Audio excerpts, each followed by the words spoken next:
In Decline, we explore the hidden world of the microbiome, which is disappearing before our eyes, if only our eyes could see it. Plus, why are Japanese men shouting their love from a hilltop? We unpick the recipe for a truly satisfying hug, and we bring a postbag bursting with multilingual puns. That's coming up after this.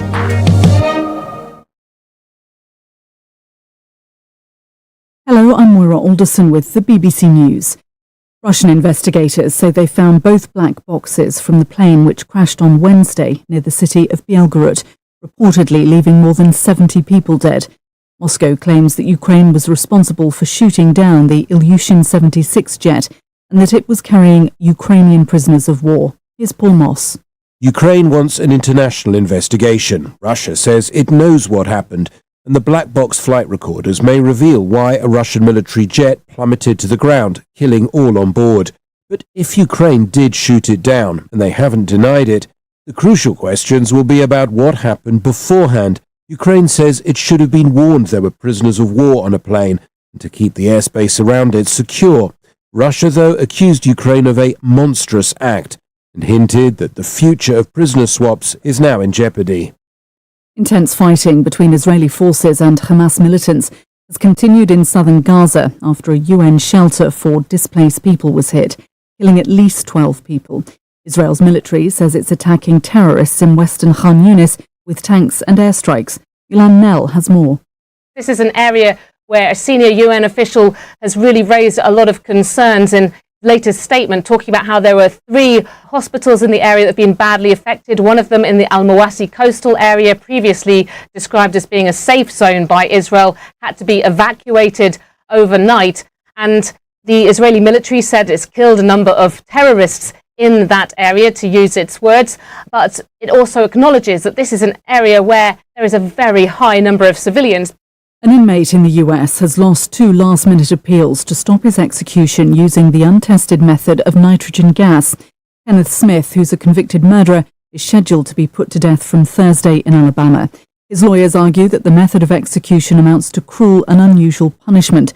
Dr. Joel Jivert, an associate professor of anesthesiology in Georgia, said the execution may not be quick. How long it's going to take him to die is just not clear. And I think that the state, however, has all the time in the world. So there have been executions in the United States that have actually gone on for hours. And it's impressive how the state will tolerate something that is objectionably torture. The US Supreme Court and another lower court chose not to intervene. A court in Japan has sentenced a man to death for starting a fire at an animation studio that killed 36 people. Shinji Aoba had already admitted setting the building alight in Kyoto in 2019. His lawyers had sought an acquittal on the grounds of mental incompetence, but the judge rejected their arguments. The prosecution said he started the fire because he wrongly believed that the studio had stolen his ideas. World News from the BBC. Taiwan has begun training its first group of military recruits under new rules that extended conscription to 1 year. Previously, men between 18 and 36 had to serve only 4 months.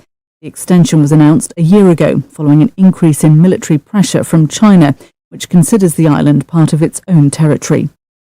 Police in Serbia have been accused of interrogation practices so violent they could amount to torture. Investigators from the Council of Europe heard allegations suspects were punched, kicked and beaten with truncheons. Police officers were also accused of placing plastic bags over people's heads, as well as electrocuting them. It was published just weeks after a Serbian opposition figure died in police custody, with claims he'd been beaten to death. Australian police are investigating the cutting down of a century-old statue of the British explorer Captain James Cook in Melbourne. The monument was sawn off at the ankles with the phrase "The colony will fall" written in red paint on its plinth. The Victoria State Premier, Jacinta Allen, has condemned the destruction. This sort of vandalism really has no place in our community, and we'll be working with Council to repair and reinstate the statue that has been vandalised overnight. The damage appears to be a protest against Australia Day, which will be marked on Friday. The public holiday marks the beginning of the colonial era in the late 1700s, when Britain's first fleet landed in Sydney. Many Indigenous Australians oppose its celebration. Treasures looted by British soldiers more than a century ago are being returned to Ghana for the first time. About 30 items, described as the equivalent of the UK's crown jewels, will be sent back by museums under long-term loan deals. They were taken from the court of the Asante king during the 19th century. The ornate pieces include gold badges worn by officials charged with cleansing the king's soul. BBC News. This week I went to Liverpool, a city about which I know very little apart from that it's home to the Beatles, which all the signage reminds you regularly. I was there to see a piece of science kit on the far side of the River Mersey, and I was happily following the directions in my phone, which suggested a half-hour walk. Now, I assumed there was some way to cross the river, since that's what my phone told me to do. Error. "No, madam, there's no commuter ferry now," said the woman at the riverside. She sold me a ticket for the tourist ferry, which took me the expensive, scenic route, while blasting music at me. I was late and furious. A reminder to trust my common sense, not my phone. I'm Marnie Chesterton from the BBC World Service. This is Unexpected Elements.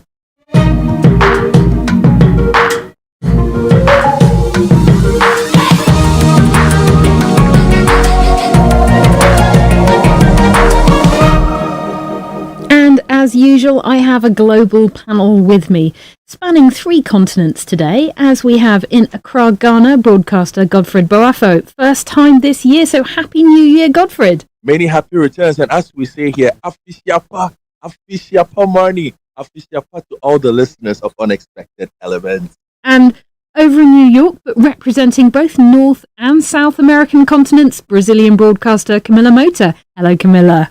Oi, Mani. Hi, Godfred. Good to be here. So Camilla, Godfred and I have been busily consuming the news events from the past week because this is the show that looks at the science behind the news, and we pick a story from the recent headlines, start exploring the science angles and go from there, really.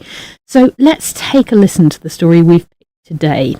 China's population falls for the second year running, raising concerns about the future growth of the world's second largest economy. Official figures show that there was a drop of 2 million last year. There are a number of causes which it is suggested are at the root of this decline. Increase in the number of deaths, The changing role of women, rapid urbanisation, a low fertility rate. the shrinking and ageing population is a concern. Now, we trailed to this in last week's episode, but the figures are out, and China, the second largest economy in the world, has a declining population. 1.4 billion may sound like a lot of people, but it's 2 million short on the previous year, which was itself the first documented decline in 60 years. The concern is, what will this falling population do to the health of the country's economy? Right, and the falling birth rate in China also led to another big milestone. India surpassed China as the most populous country in the world. And despite the falling birth rate in China, the population of the planet as a whole continued to increase, reaching 8 billion people for the first time. So another big 2023 milestone. But it's a mixed picture, isn't it? Because I don't know if either of you saw this, but I saw the North Korean leader crying over his country's falling birth stats last month. Right. So the question is, are there crying leaders in countries all over the world? Well, here and there, according to the United Nations, Europe is projected to experience a decrease in population over the next couple of decades, Brazil in 2030. But in most other regions of the world, populations are expected to continue increasing for now. For now? Yeah, on the whole, the number of people on the planet is still increasing. In other words, births still outnumber deaths. But it's generally accepted that this is not going to go on forever and that at some point the world population is going to decline. How soon is that going to happen? Well, at the moment, the UN thinks that the global population will peak at 10.4 billion somewhere near the end of the century before declining slowly. Last year, researchers from the Earth for All initiative for the Global Challenges Foundation did an analysis and concluded that the global population could peak at 8.6 billion as soon as 2050 before shrinking back to 7 billion. They suggested that investment in eliminating poverty could lead to even smaller population figures. And this all got me thinking. The way that the China story was reported was all about the economic impact of the aging population, right? Mm-hmm. But given that climate change is the biggest threat to us all, I wondered whether a smaller population might actually be better for the planet. That makes total sense, right? Because more people equals more pressure on resources and therefore a bigger carbon footprint, right?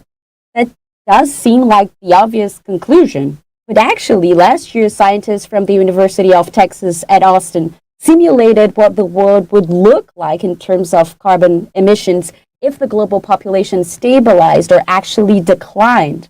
And the conclusion was that the population decline would be, guess what, too small and too slow to make a significant difference in the rise of temperatures, at least not enough to avoid the tipping points that are considered dangerous for the survival of our planet. So we can't rely on falling populations to save us from climate change. I know, if only, right? But no.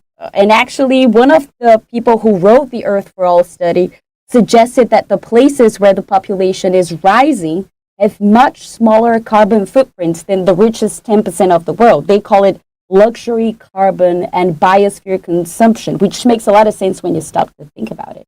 Yeah, so we, and by we I mean people like me who fly about a bit, still have to decarbonise. Yeah, me too, and that is very much the scientific consensus, yes.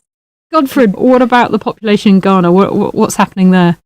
Well, the birth rate has been steadily reducing, but still more than twice that of China. And also life expectancy has risen. So the population as a whole continues to rise. So people are still having kids? Oh, yes, but I must say that there has been significant pushback, for instance, from the National Population Council boss, who is not very popular in Ghana, for pushing an agenda over the past 5 years that people should have less kids. And all of that chat about population decline has got producers Alex and Martin considering the ecosystems of working at the BBC. Is it working? It's a dog-eat-dog world out there.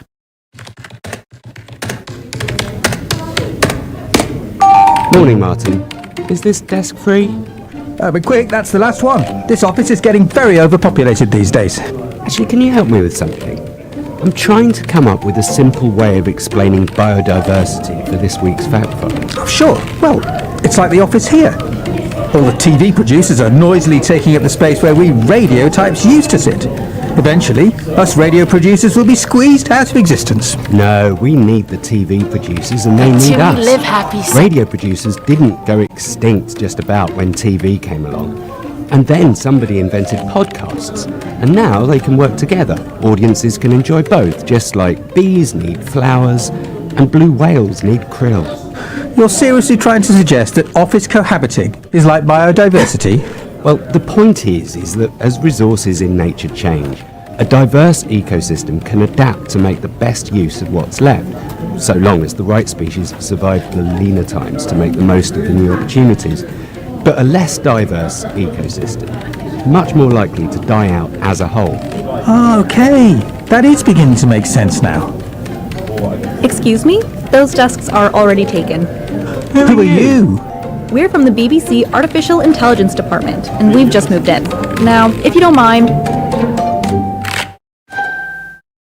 I knew we shouldn't trust those AI guys.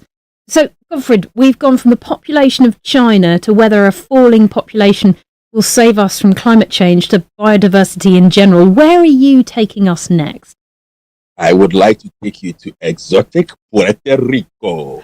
I would like to go to exotic Puerto Rico. It's a Caribbean island between the Dominican Republic and the US Virgin Islands, and it's very cold where I am right now, so that would be excellent. Why are we all going there?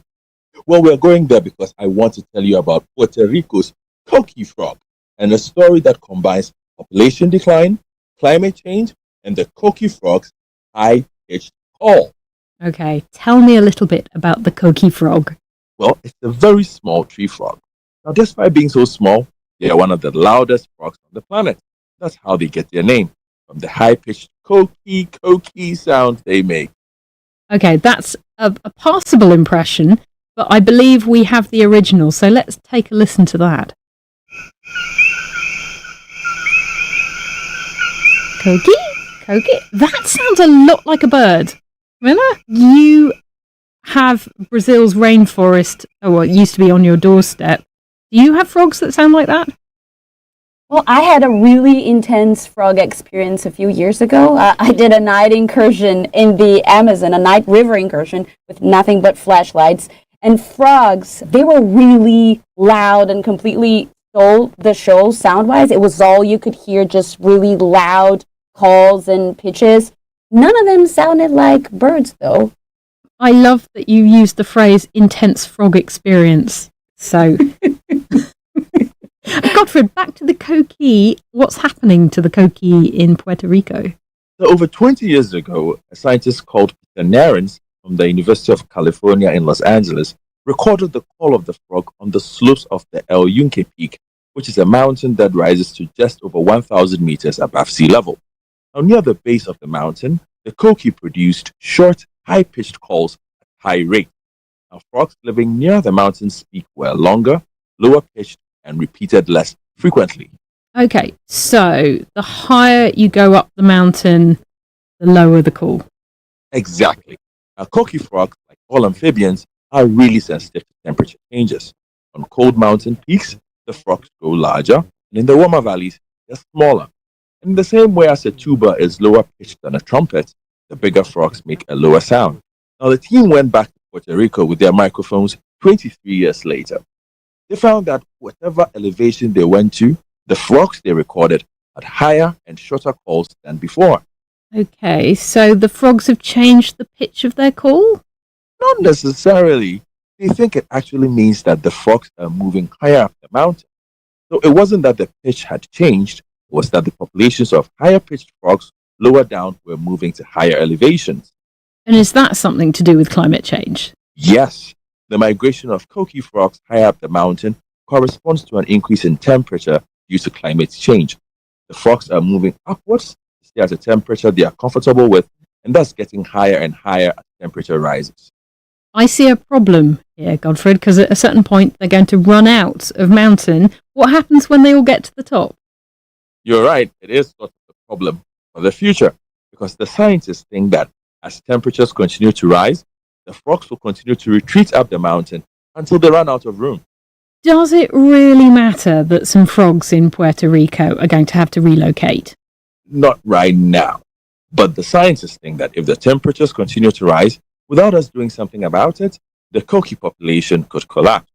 Now, the coqui frog is an important part of the food web in the Puerto Rican rainforest, so there could be dire consequences if that happens.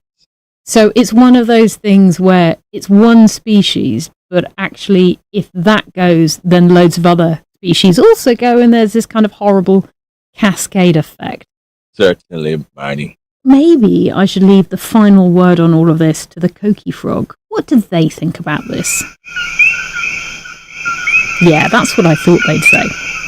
Still to come on the show, the worrying population decline that we can't even see happening. That's after this. Hello, it's time for our weekly Unexpected Elements quiz question with me, Quizman Dan. This week we're travelling back to medieval times and taking a look at the chemical element antimony, which is number 51 in the periodic table. Back then it was used as a medical treatment. And what we want to know is how exactly was it used? Was it A, swallowed like a pill as a reusable laxative, B, sewn into people's socks to treat gout, or C, given to women to lick to cure sickness during pregnancy? So, in medieval times, was the element antimony A, swallowed like a pill as a reusable laxative, B, sewn into people's socks to treat gout, or C, given to women to lick to cure sickness during pregnancy? We'll let you ponder that one for a while, and we'll be back with the answer a little later in the programme.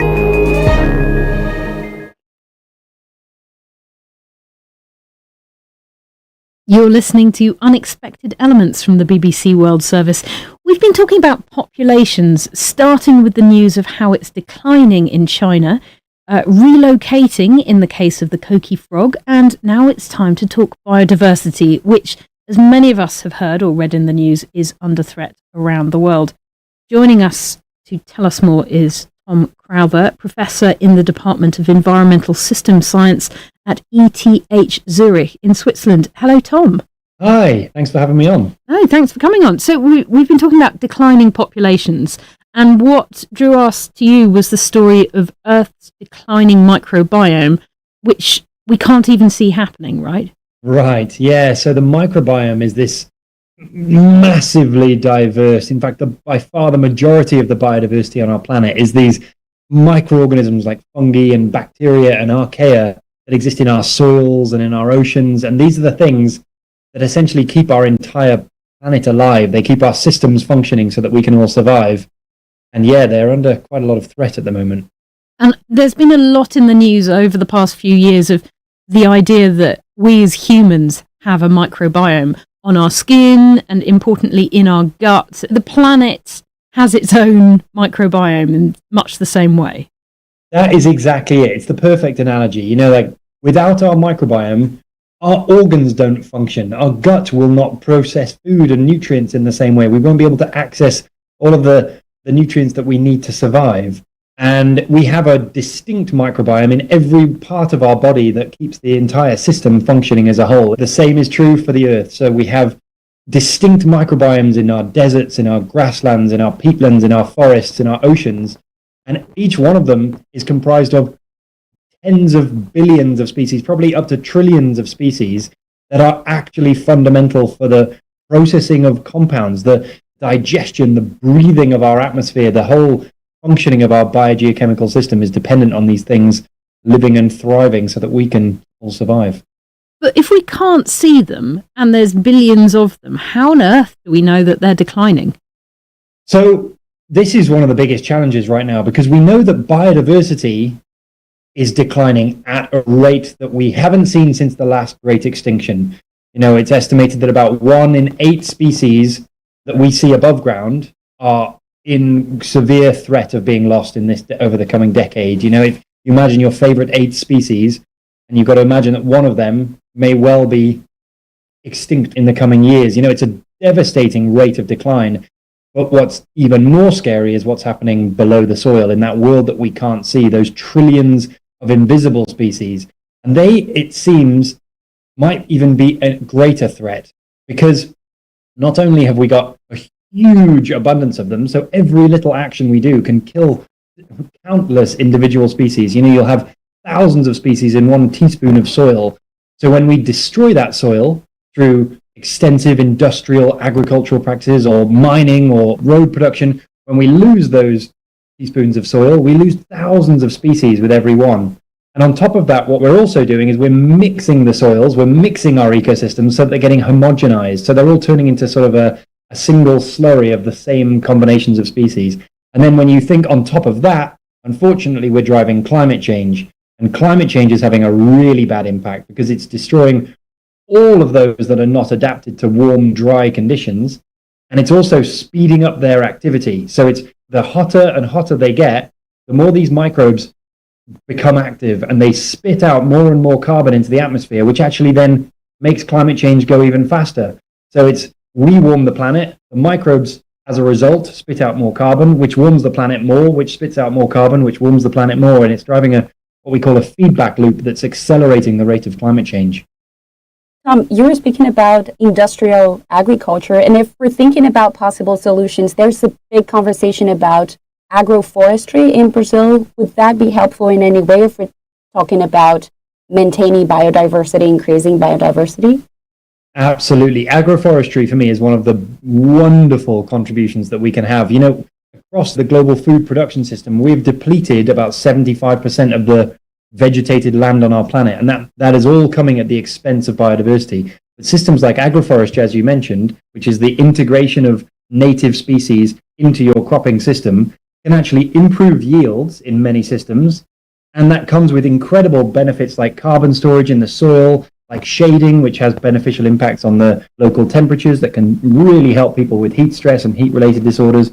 And obviously the biodiversity, it allows microbes and birds and animals to be able to move through these ecosystems, which maintain the integrity of those whole landscapes so that all the people in those communities can thrive. It's a wonderful example of where nature becomes the economic preference for people. And whenever you see that happening, whenever nature makes local people more money, that is when it thrives across landscapes, and then people and nature really thrive together.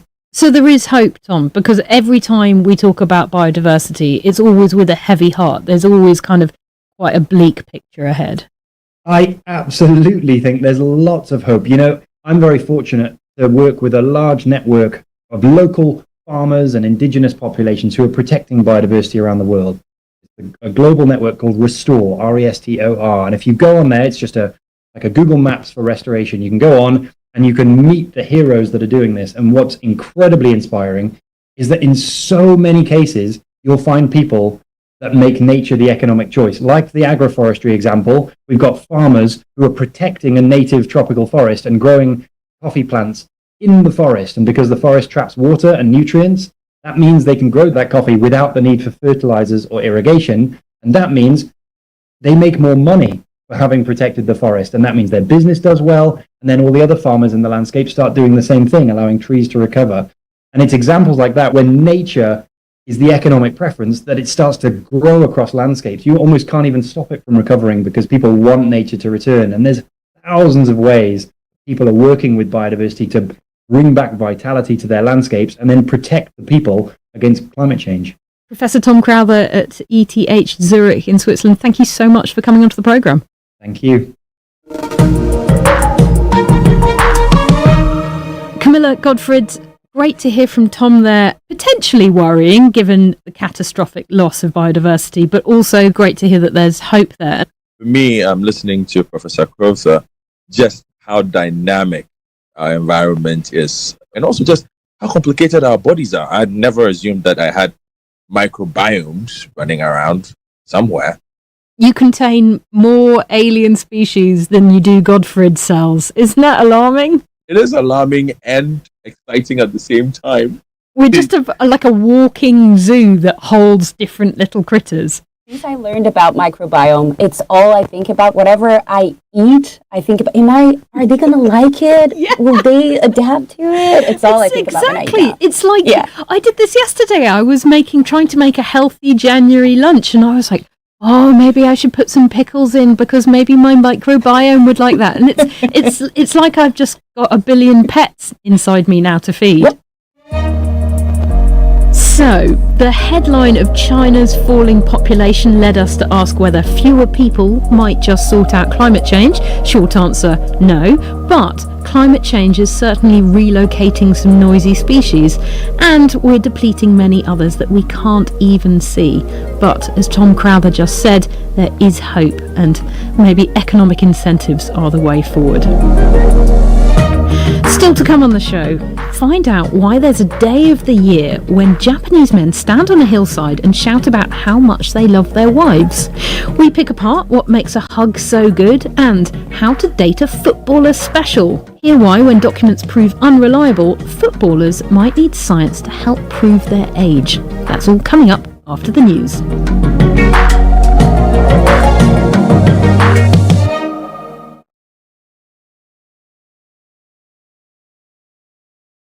This is the BBC World Service, bringing major news stories into focus. Every weekday, we take a close-up look at one big global news story, so you can understand what's really going on. Any kind of misinformation that can be amped up is a threat to lots of simultaneous elections at once. With expert analysis from BBC journalists around the world. I've spent quite a bit of time with the Houthis in Yemen, and they're defiant. They go their own way. Making sense of the news with smart takes and a fresh perspective. I did notice a difference. Talking to her informally, without cameras around, she was more chatty, more kind of natural, I suppose is the expression I would use. One global story at a time, in detail, daily. The new king of Denmark, he's a very nice person, but he has big shoes to fill. The Global Story at bbcworldservice.com/global story or wherever you get your BBC podcasts.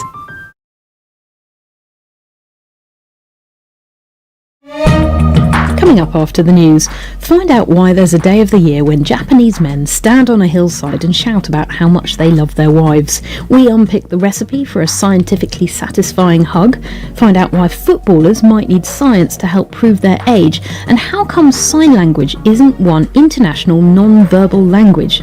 Plus, multilingual puns and other unexpected elements coming up shortly. BBC News with Moira Alderson. Ukrainian President Volodymyr Zelensky has called for an international investigation into the downing of a plane which Russia says was carrying more than 60 Ukrainian prisoners of war. Moscow says Ukraine shot it down. Intense fighting between Israeli forces and Hamas militants has continued in southern Gaza after a United Nations shelter for displaced people was hit, killing at least 12 people. Israel's military says it's attacking terrorists in western Khan Yunis with tanks and airstrikes. A convicted murderer in the United States has lost 2 last-minute appeals to stop his execution by being suffocated with nitrogen gas. Kenneth Smith is due to be put to death on Thursday. The UN has said the previously untested method could amount to torture. Germany's far-right AfD party has acknowledged that 3 of its members of parliament have remained in contact with an imprisoned former colleague who's charged with attempting to overthrow the government. Police in Serbia have been accused of interrogation practices so violent they could amount to torture. Investigators from the Council of Europe heard allegations that suspects were punched, kicked and beaten with truncheons. Police officers were also accused of placing plastic bags over people's heads. Somalia's army says it's killed 25 al-Shabaab militants during airstrikes. It said they targeted the Andalus radio station, which is run by the jihadist group, and a second location where the group used to make explosions. Taiwan has begun training its first group of military recruits under new rules that extended conscription to 1 year. Previously, men between 18 and 36 had to serve only 4 months. Treasures looted by British soldiers from the Asante Kingdom in the 19th century are being returned to Ghana for the first time. 2 leading museums will loan back about 30 items. BBC News.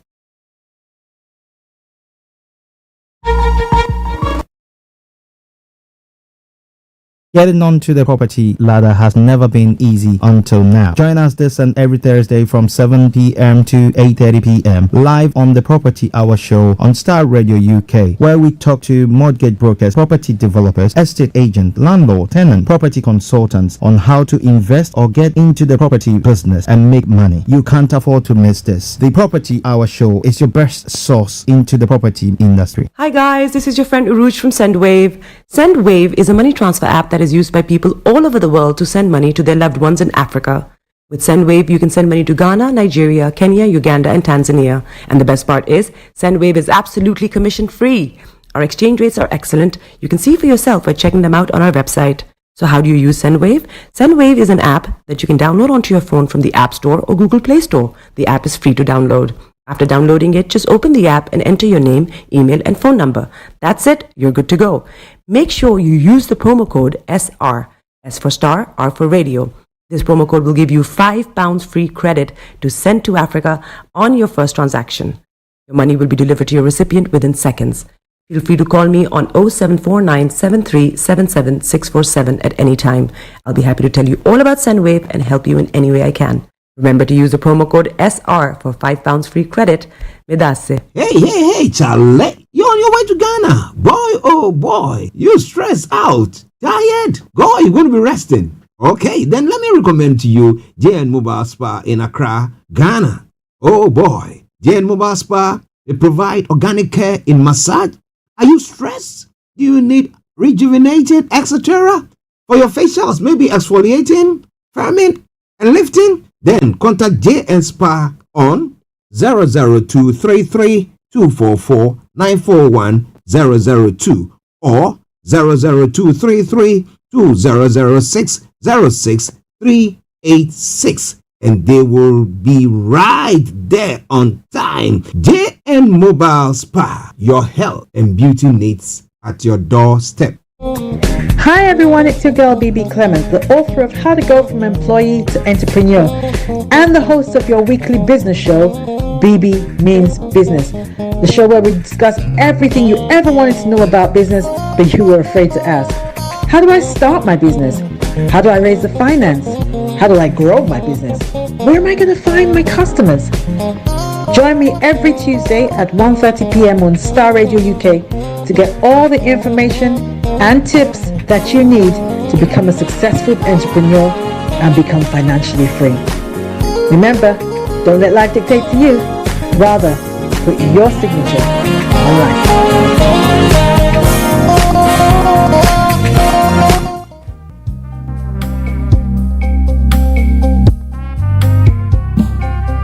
Are you looking for the fastest, reliable, and trustworthy door-to-door shipment company? Well, look no further. When was the last time your family received a shipment back in Ghana on time and intact? You are not sure?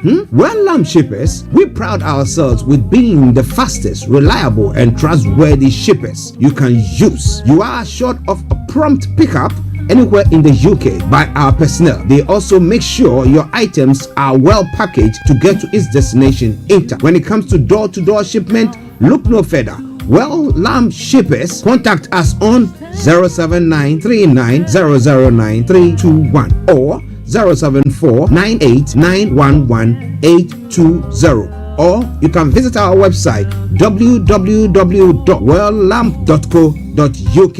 You can also drop us a mail, info@welllamp@gmail.com. Well Lamp Shippers, fast, reliable, and trustworthy.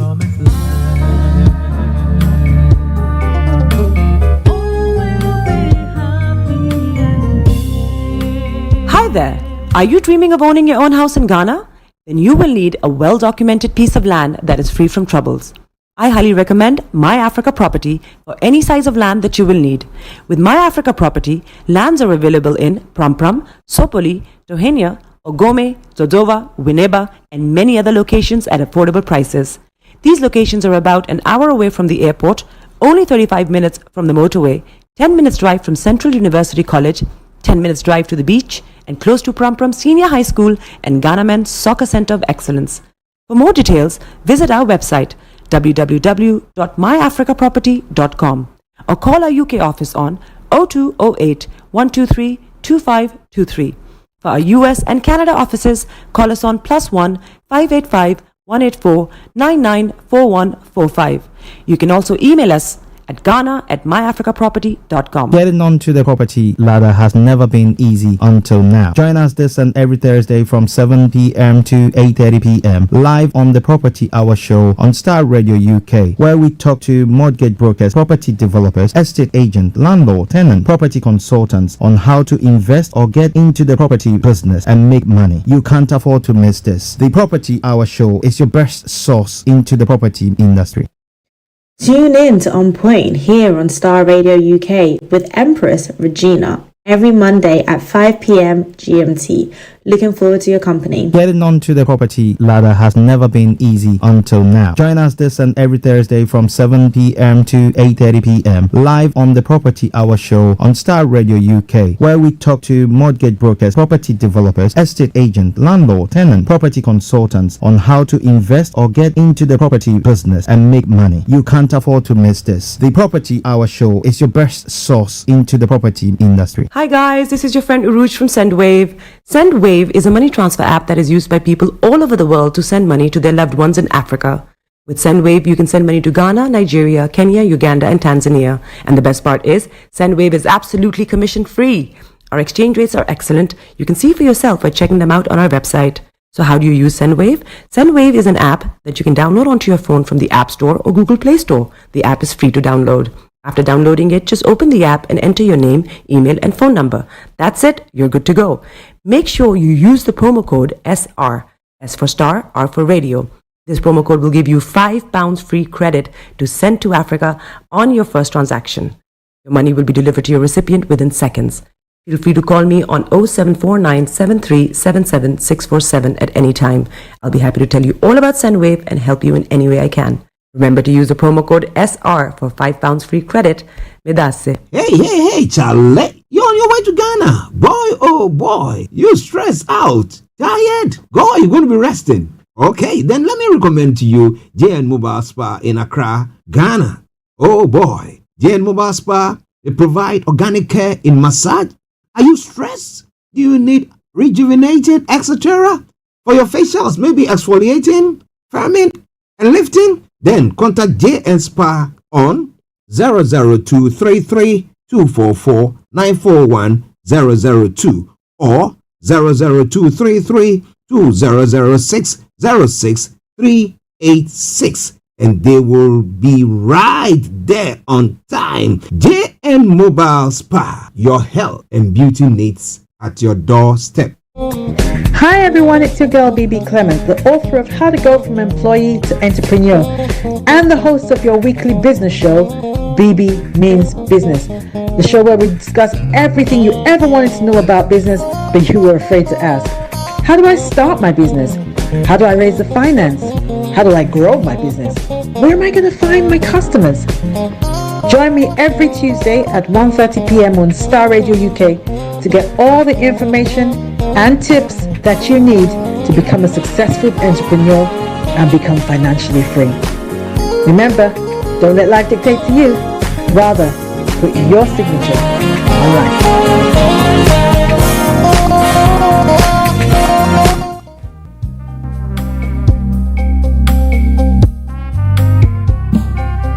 Are you looking for the fastest, reliable, and trustworthy door-to-door shipment company? Well, look no further. When was the last time your family received a shipment back in Ghana on time and in time? You are not sure? Well, Lamb Shippers, we pride ourselves with being the fastest, reliable, and trustworthy shippers you can use. You are assured of a prompt pickup anywhere in the UK by our personnel. They also make sure your items are well packaged to get to its destination in time. When it comes to door-to-door shipment, look no further. Well, Lamb Shippers, contact us on 07939009321 or 07498911820. Or you can visit our website www.welllamp.co.uk. You can also drop us a mail, info@welllamp@gmail.com. Well Lamp Shippers, fast, reliable, and trustworthy.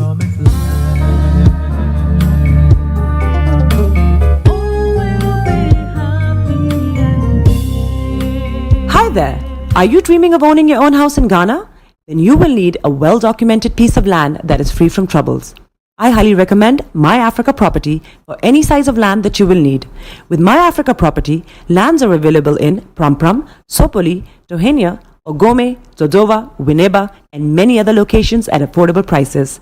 These locations are about an hour away from the airport, only 35 minutes from the motorway, 10 minutes drive from Central University College, 10 minutes drive to the beach, and close to Pram Senior High School and Ghana Men's Soccer Center of Excellence. For more details, visit our website www.myafricaproperty.com or call our UK office on 0208 123 2523. For our US and Canada offices, call us on +1 585 184 994145. You can also email us at ghana@myafricaproperty.com.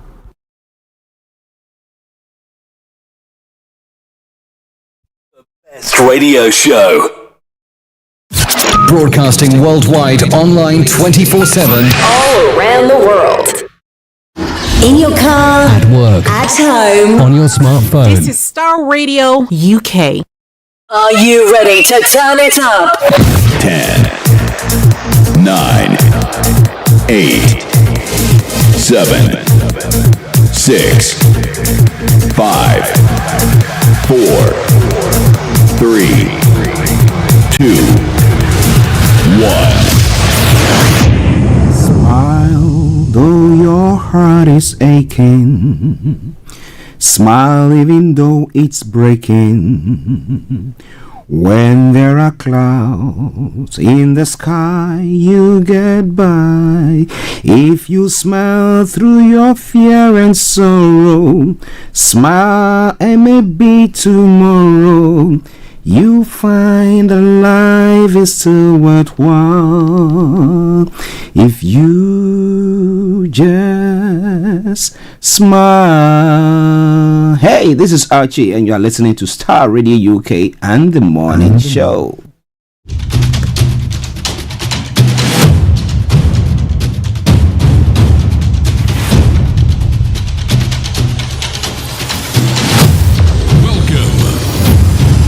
This is Starr Radio. This is UK. Starr Radio UK. This is Starr Radio UK. Welcome.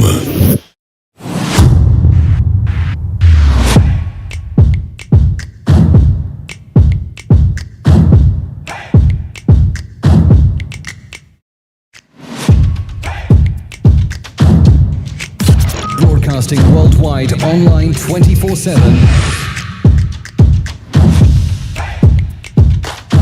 Enlighten your day with Starr Radio.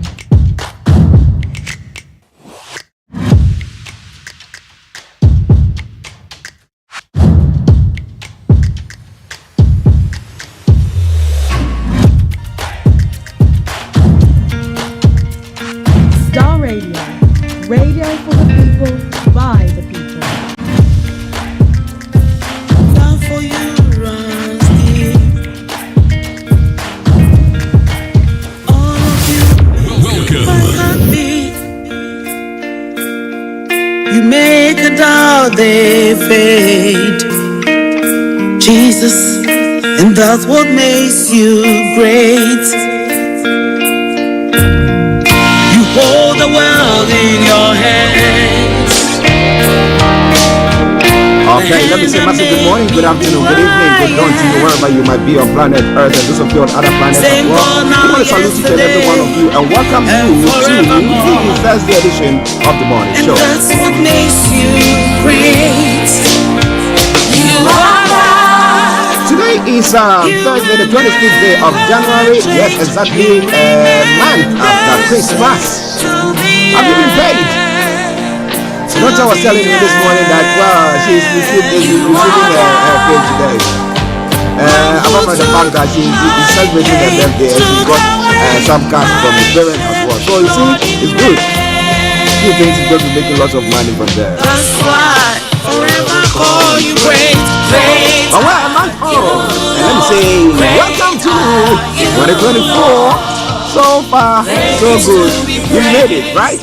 Yes. Great are you, Lord. Let me say good morning, good afternoon, good evening, good on to you wherever you might be.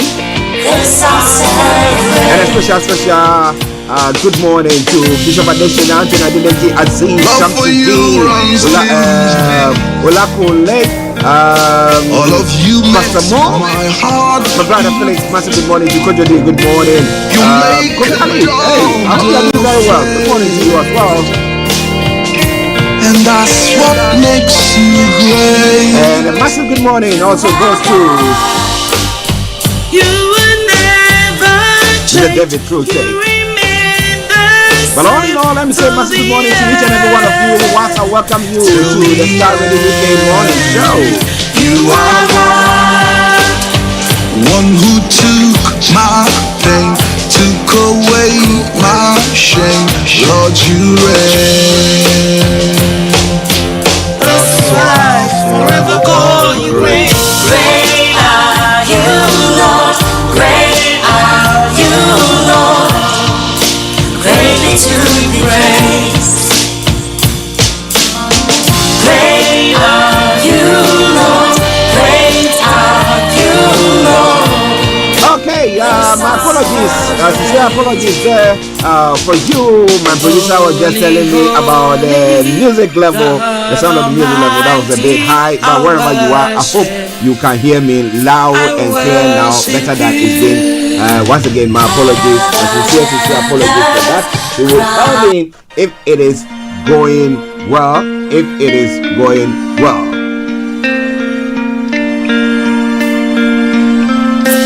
Okay, so now let's move on. Let's look at what we're going to be looking at today. With my able producer, Mr. Francis Guy. Massive good morning to you. My colleague and co-business working behind the scenes, as I say, morning to you as well. Jesus, and that's what makes you great. Okay.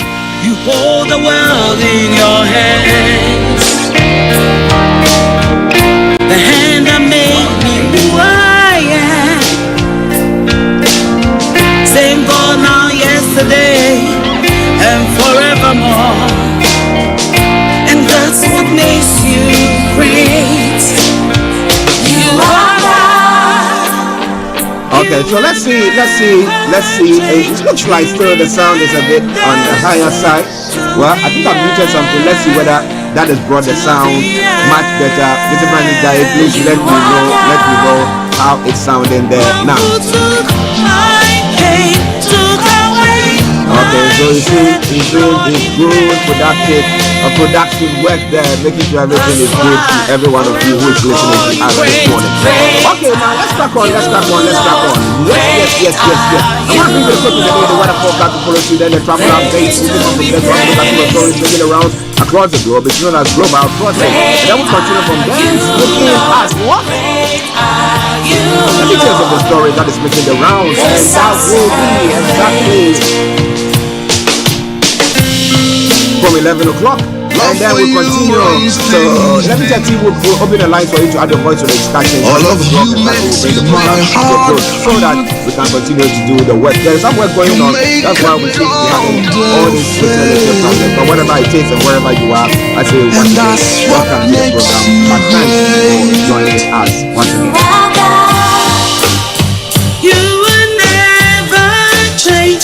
You remain the same till the end. Till the end. You are God. One who took my pain, took away my shame. Lord, you reign. That's why forever God you reign. Great are you, Lord. Great are you, Lord.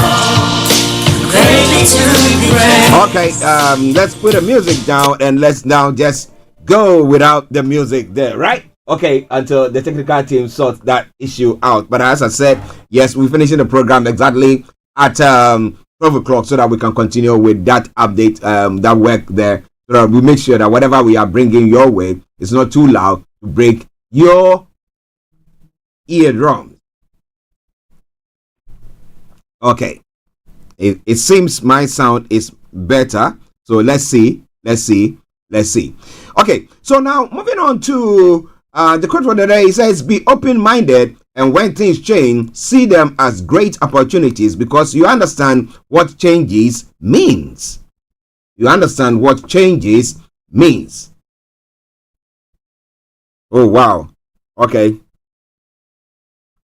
maybe listening now. I've turned the music down. I'll stop the music. So we're just doing this without music in the background. Let's see how that one fares as well. As I said, the producer is working on it to make sure that everything pans out well. But let me say happy birthday to my daughter, Veronica. I hope you are doing well. I hope you're having a good day as well with all your plans that you have for today. My goodness. Yes, this youth.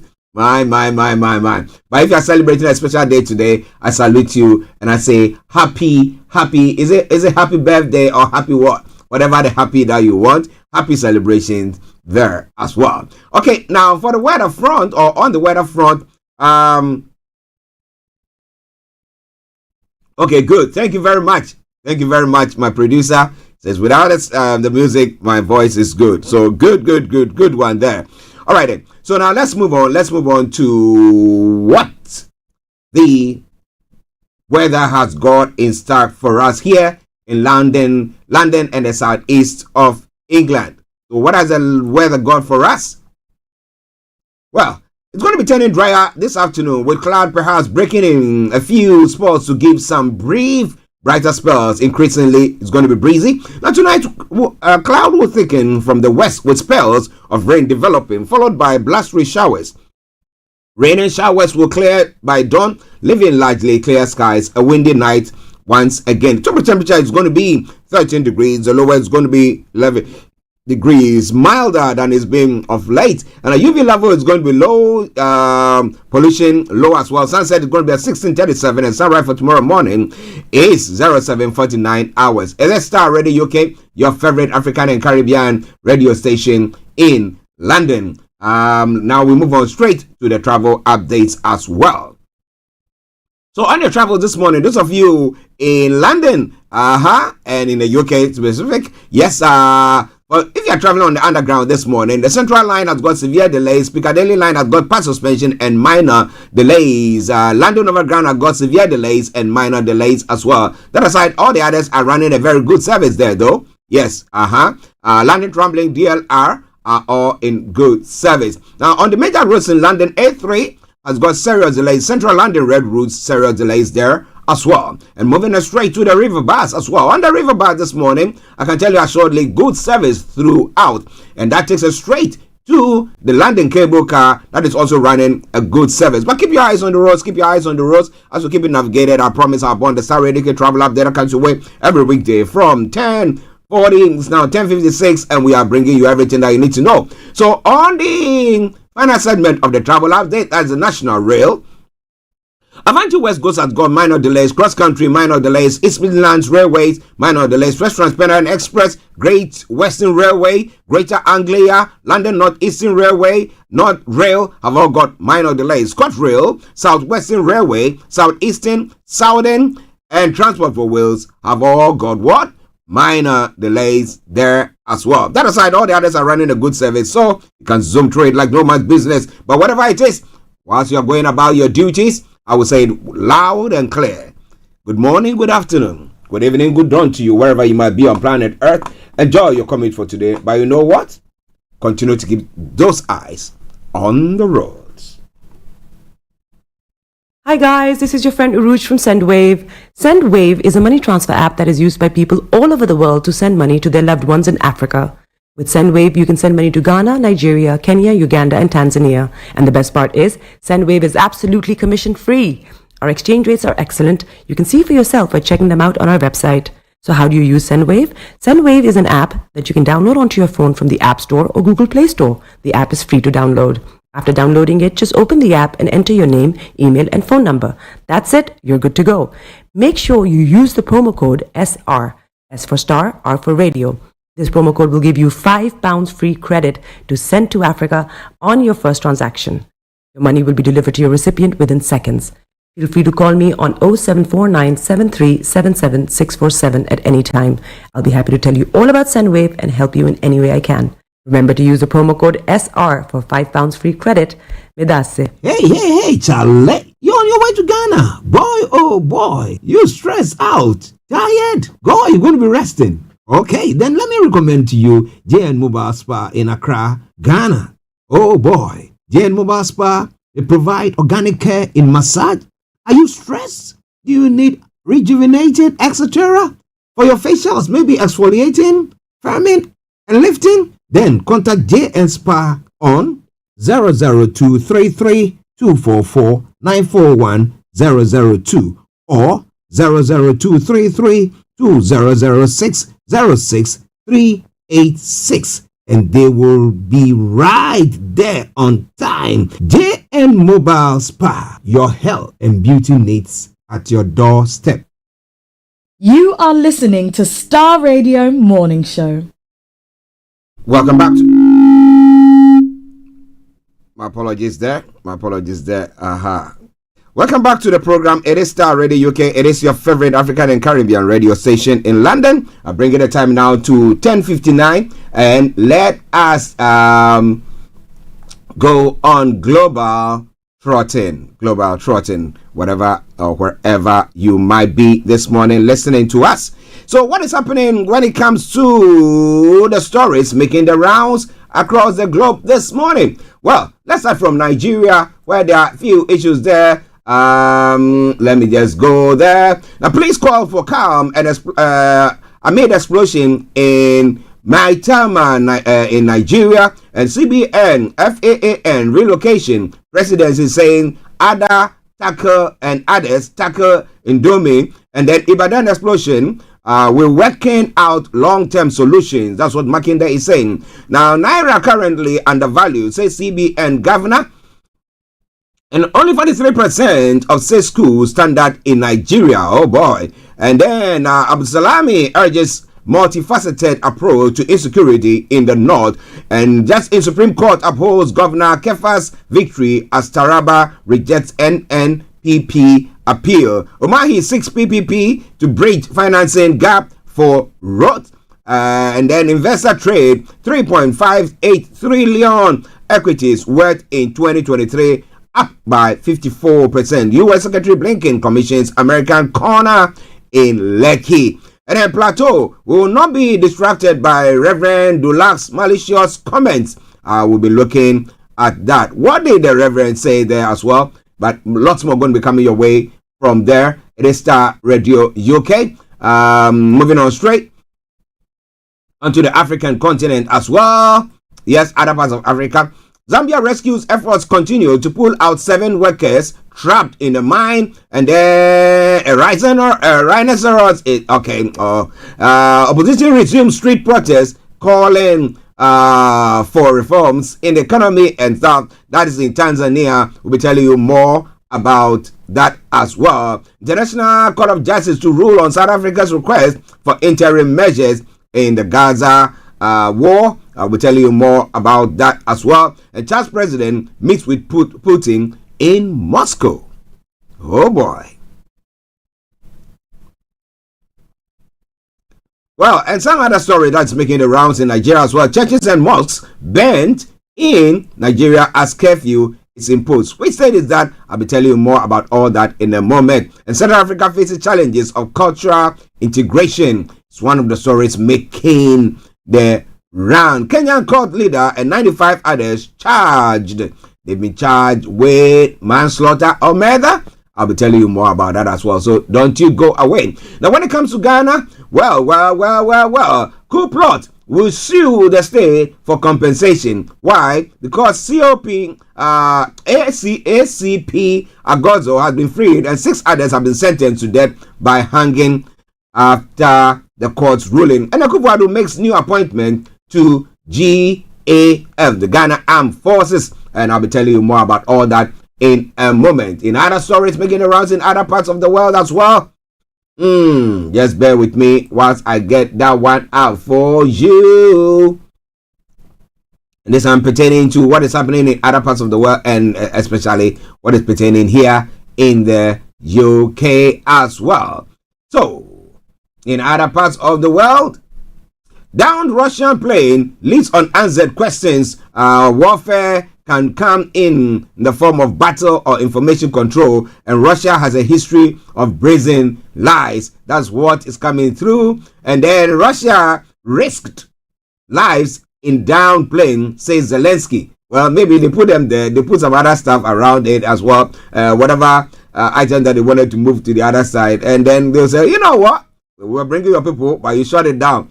A man has been sentenced to death for Japan anime studio fire as well. An Alabama inmate faces first nitrogen execution in U.S. The gas is to be pumped into Kenneth Eugene Smith's body through a mask under the untested method.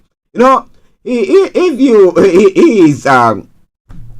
murdered somebody, whether it's in cold blood or whatever. He managed to do that. But when it's their turn to face the consequences of their actions, they say that, you know what, it will hurt. Really? When you were killing somebody, didn't it hurt? Well, but somebody will say, well, we have to temper justice with mercy. What do you think about that? Are you a religious person? And how do you feel about that? Listeners, Starr Radio UK. UK to loan back Ghana's looted crown jewels. Now, they are loaning, the thing belongs to Ghana, right? They looted it in the 19th century, brought it to the UK.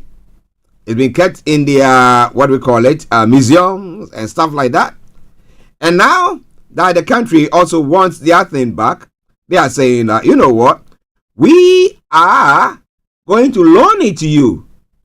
I think Ghanaians will be crazy if they say that they want it back and say, get it. Boy, they need to search at them for what they've all the monies that they've for keeping it here and making monies at the back of it. If there was an agreement of that sort, that is different, but there wasn't because it was looted. What do you think about all that? Lots more going to be coming your way. And a woman arrested after pet lion taking on car ride. A viral video shows the lion cub seated in the back of a white open-top Bentley in Pattaya in Thailand. Whew. Well, you walk your dog. He rides his lion, and you think that well. And Spain police best gang of alleged ex-military robbers. The high-skilled suspects are accused of targeting luxury homes in the southern Malaga province as well. It is Starr Radio UK. Here in the UK, what is happening here? Nottingham killer to be sentenced as victim's family call him evil. Okay, Valdo Carlocaine killed Barnaby, Weber, Grace, O'Malley, Kuma, and Ian Coates in June last year. Stop the boat policy, a fake response. The UN High Commission for Refugees warns migrants are easy targets ahead of upcoming election. The tax cuts promises may need to be rolled back. That's what the IFS is saying. Tax cut pledges in election campaigns may have to be rolled back amid economic issues, a report has warned. And key crime state statistics exclude sexual assault, a measure of routinely highlighting does not include major types of crimes that affect women more than men. Now, child obesity in pandemic could have lifelong effects. That's what studies are saying. Well, we kept the children home and we gave them lots of fries and stuff like that. They weren't doing much exercise and they put on the balloon. And now saying that, well, it's going to be a lifelong one. What do you think? Now, Eva, yes, warns over mandatory jail for carrying knife. Now, the question is, why is somebody carrying a knife? Is it because the person is scared? Now, how would they be able to ascertain whether somebody carrying the knife is carrying it in defense? Because they are scared that somebody is going to knife them. But again, it is like the chicken and the egg situation. Who comes first? Well. You had a thought about it? You want to share with us? Feel free to do so. But this all coming away from Starr Radio UK, your favorite African and Caribbean radio station in London. Let's take a music break, and once we come back, we continue with the show. I hope that the music will not be too loud. Now, I think the technical team has pressed few things, knobs there, and let's see if that will help us in any way, shape, or form at all. Stay tuned.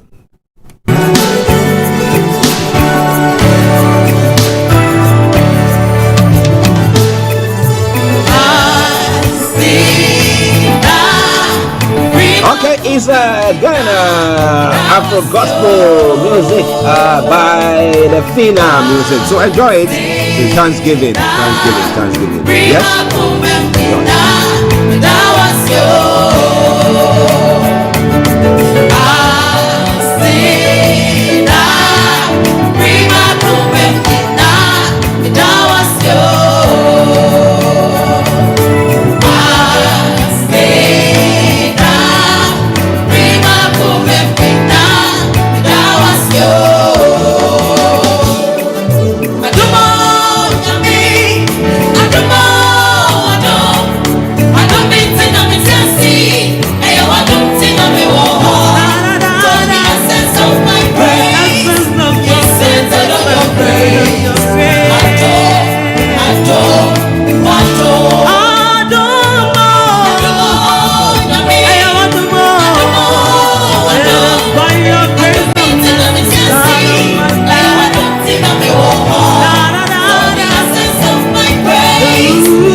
Did you know that most of the problems in our body are due to a buildup of toxins? If you are feeling tired and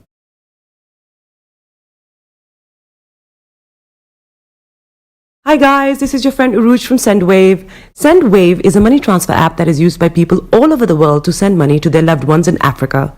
With SendWave, you can send money to Ghana, Nigeria, Kenya, Uganda, and Tanzania. And the best part is, SendWave is absolutely commission-free. Our exchange rates are excellent. You can see for yourself by checking them out on our website. So how do you use SendWave? SendWave is an app that you can download onto your phone from the App Store or Google Play Store. The app is free to download. After downloading it, just open the app and enter your name, email, and phone number. That's it. You're good to go. Make sure you use the promo code SR. S for Star, R for Radio. This promo code will give you £5 free credit to send to Africa on your first transaction. Your money will be delivered to your recipient within seconds. Feel free to call me on 0749 7377 647 at any time. I'll be happy to tell you all about SendWave and help you in any way I can. Remember to use the promo code SR for £5 free credit. Medasse. Everywhere you go, Afrobeat reggae dancehall taking over. Everywhere you go, Afrobeat reggae dancehall taking over. Yo, what's up, people? This is a boy Raskin Bobo One. Tune in every day, every night at the Star Radio UK with the big man them Archie. When I say Orta, you say fire. Welcome back to the program Star Radio UK, your favorite African and Caribbean radio station in London. Exactly at 12 minutes past 11, and let's go on. Let's look at some of the stories making the rounds. Those of you who have joined in, sincerely say thank you very much. Share the broadcast with your friends and loved ones and invite them to like our pages there as well. Yes, okay. So when it comes to the stories making the rounds this morning, first of all, going to Nigeria with the headlines that are brought your way. Now, Wike orders local government to form vigilance group against kidnapping. Now, heavy explosion yesterday rocked Maitama, the heart of Abuja, sending panic across the city. The Federal Capital's Police Command has, however, urged citizens not to panic as blast was due to an overheated refuse bin. A spokesperson for the command, Josephine Ade, said the FCT Police Command thereby wishes to update the public on an alleged explosion on January 24 about 11:45 p.m. near a refuse dump outside the Bureau of Public Enterprises premises in Maitama, Abuja. A rapid response team and members of the explosive ordnance disposal, that is a EOD unit, was deployed to assess the situation, and preliminary finding indicates that an overheated metal refuse container activated under intense heat exploded, causing injury to two of the refuse evacuators who are receiving medical attention in Matema General Hospital. Now, consequently, the commander urged members of the public to refrain from using metal refuse bins. Instead, we recommend the use of plastic or rubber containers for waste disposal. Now, as they pose a reduced risk of incidents related to overheated metal refuse containers. Now, can the metal be overheated that way? Then I mean that the temperature is quite high there. Now, if you're listening to me from Abuja now, what is the temperature in Abuja as we are speaking now? What is the temperature in Abuja as we are on air now? Okay, I'm trying to get that as well.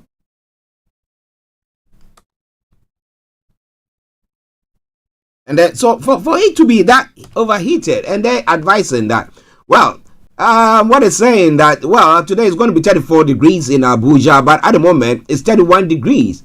Well, so can that heat be such that it can cause an explosion?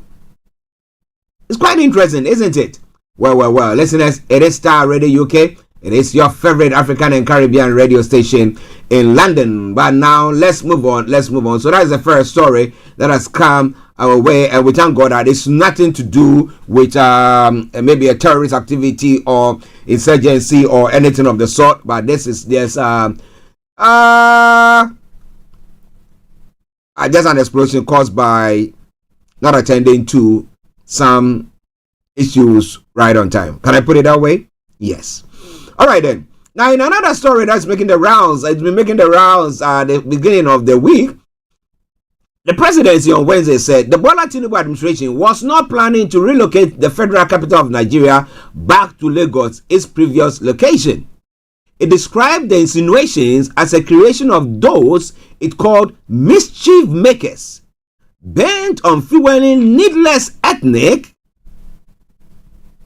Okay, Bishop, massive good morning to you. He says, I've never in my life heard that metal, okay, causes metal means causes explosion. Yes. My Bishop, thank you very much. That's what I was thinking, because I don't know. Unless it's, the temperature is said that maybe it's 100 degrees or call it almost to the boiling point, then an explosion of the salt. So at times when some of this experts try to explain things, I do at times ask myself, what are they actually talking about there? But it's all coming your way from Starr Radio UK. But this menace and this confusion and this brouhaha pertaining to the central government, the federal government trying to move the state capital, my apologies, the federal capital from Abuja to Lagos. It won't happen. The presidency is in Abuja. Do you think they're going to move it to Lagos State? They spend so much to do that. But relocating some of the offices, why are they doing so? Would it benefit the whole of Nigerians rather than centralizing it all in that particular, well, let's put it, in the northern part of the country?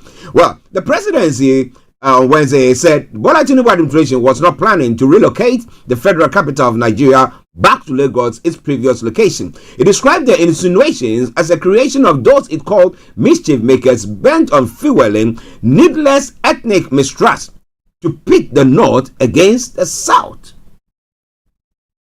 Now, I know Southerners are angry because, let's take Nnamdi Kanu's case, where they were looking at him being pardoned and everything, and now people have come out to say, oh, the president shouldn't release. So the Northerners, is it the Northern Caucus or whatever they call themselves, Ayarewa, yes, are saying that, well, don't release them, don't do that. So already or automatically, people are of the view that the Northerners are against the Southerners. So if the president decided, look, let's move some of the offices of the central bank and some other departments to Lagos, is there anything wrong with it per se? Okay, now this followed the federal government's recent decision to relocate the Department of Banking Supervision of the Central Bank of Nigeria to Lagos, and the directive of the Ministry of Aviation and Aerospace Development to relocate the head office of the Federal Airport Authority of Nigeria to Lagos. Now, Northern senators and youths have expressed displeasure over the move, which they contended was a calculated move to shortchange the North. But the question is, are they shortchanging the North? What have the North done so far? Now, yesterday I did talk about, the day before yesterday and yesterday, I did talk about the fact that when we look at contribution to the national cake, let me put it that way, we see the South actually contributing more. Some would say because the South is at the moment blessed so much with resources. Okay? But we can't discount the fact that the North has also got something. But we have each where entrepreneurs, those who are involved in, let's say, brewing or selling alcohol or having pubs, running pubs or drinking joints, let me put it that way. And when anything of the sort is set in the North, we have the Northerners coming against them because they reckon that their part of the world, that part of the country is sort of Sharia or religious, such that nobody, there's not tolerant, there's not that tolerance there. So the question now is, if the presidency or the government, the federal government is saying that, look, lots of the transactions that takes place in Abuja when it comes to this particular department are from people who have to travel all the way from Lagos to Abuja to transact those businesses, and decide that let's now decentralize it. So let's take that department to Lagos. What is wrong with that? And are they just trying to say that, look, because the president is a Yoruba person or somebody from the South, that's why he's trying to do that? Interesting, isn't it? Well, amplifying the dissenting voices from the North, the senator representing Borno State Senatorial Ali Indome said President Tinubu was being misinformed by political cartels to make wrong decisions. Now, Indome, who spoke during an interview with Channels TV on Tuesday, said the president was being ill-advised by Lagos boys in the corridors of power, stressing the planned relocation will have political consequences. By responding to the Northern Voices on Wednesday, the presidency, in a statement by the president's special advisor on information and strategy, Bayo Onanuga, dismissed claims that the FCT will be relocated from Abuja. The status of Abuja as a federal capital has come to stay. It is backed by law. Onanuga said it argued that the rumors were a creation of the administration's political opponents who failed to prevent Tinubu's ascent to the presidency. Now, Onanuga said, we consider it necessary to inform Nigerians that there is no iota of truth in an interpretation given to the directives in some quarters and the unfounded claims and rumors that the president, Bola Tinubu, is planning to relocate the federal capital back to Lagos. Now, these rumors, which first surfaced during the electioneering last year, were sponsored by political opponents looking for all manners of weapons to prevent Asiwaju Tinubu from being elected as president by a section of the country. Now, those behind this renewed sordid narrative, using the recent decision of the CBN and the FAAN as a pretext to start another round of toxic opposition, are dishonest ethnic and regional champions trying to draw attention to themselves. Onanuga noted that the FAN, an agency of the Ministry of Aviation, was initially headquartered in Lagos before former Minister of Aviation Heidi Sirika moved its base to Abuja during the immediate past administration. So he's of the view that there is no need for anybody. I mean, that's where it was. So why did they move it there? He noted that this does not amount to moving the federal capital to Lagos. Bishop Adesina said, telling the media it is effect of as illegal mining, forgetting the place of incident is a residential. It's talking about the bin there. And yes, Bishop, I seem to agree with you. There's something that had gone on there, because just a metal bin cannot explode that way. Well. In a residential enclave as well, I don't think anything of the sort has happened there. But Senator Karim Sunday has justified the relocation of some department of the Central Bank of Nigeria and Federal Airports Authority of Nigeria from Abuja to Lagos by the federal government. Sunday, who will represent Kogi west of the National Assembly, stated this in a statement on Wednesday in Abuja. That supported the comments of the Senate whip, Senator Ali Indome, on the relocation of some departments of the Central Bank of Nigeria and the Federal Airports Authority of Nigeria from Abuja to Lagos, which he urged President Bola Tinubu to stop the move, saying that the senator's position was personal and does not in any way represent a position taken by the Senate. Now, this was contained in a statement made available to newsmen in Abuja yesterday, personally signed by the senator, who is also the chairman, Senate Services Committee. Now, recall the senator Ndome in a channel interview saying that it's all being planned by some cartel of Lagos boys. Senator Karimi, a chieftain of the ruling All Progressive Party, declared that it was needless for the senator to be attaching ethnic or other sentiments to the relocation of the offices, which was done for cohesion and better delivery of services. According to him, leaders need to avoid utterances that will heat up the polity and cause division and dissatisfaction among the federating units of the country. For example, the headquarters of the 96% of all banks in Nigeria are in Lagos. The staff of the Banking and Supervision Department of the Central Bank often travel to Lagos to check their books at the headquarters. It will therefore save costs to have that directive or that directorate located in Lagos. Also, Lagos remains a hub of aviation in Nigeria. For operational efficiency, it is better to have the FAAN in Lagos. So location and localization of industry. I mean, that's something of the sort that is happening. Where the raw materials, the source of the whole operation is, that is where the headquarters has to be. What do you think? Samiyu, massive good morning to you. Aha. And to all the team. Yes. Yes. Kwaiku will be with us. God willing, we are putting things, structures in place so that from next week he will be able to bring you those updates. Yes. All right then. Listen to Starr Radio UK, 11:26 the time. As I said, it's a special one so that the technical team can continue with their work that they are doing, as I'm not allowing them. But stay tuned and don't you go away. Okay.